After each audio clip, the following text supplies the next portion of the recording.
Volvo Cars will soon reveal the first fully electric XC40. It's the first model to feature our new infotainment technology, powered by Android.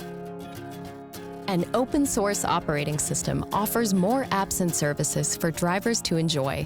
Hey Google, send Kate my ETA. Letting Kate know your ETA is at 12:42 p.m.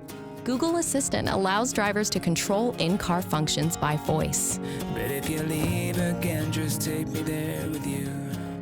The fully electric XC40 is connected to the internet and comes with Google Maps and the Google Play Store built in, so you can easily download your favorite apps. Google Maps will help keep drivers up to date with real-time traffic data, alternative routes, and charging station locations. Guys, I'm hungry. Hey Google, find a restaurant. Gino's on Main Street is 8 kilometers away.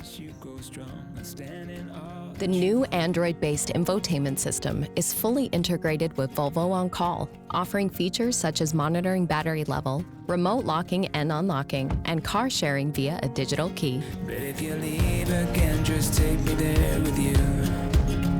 But if you leave again, just take me there with you.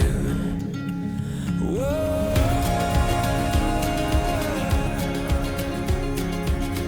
A growing variety of embedded apps and services create more opportunities for drivers to personalize their Volvo and connect with the world around them.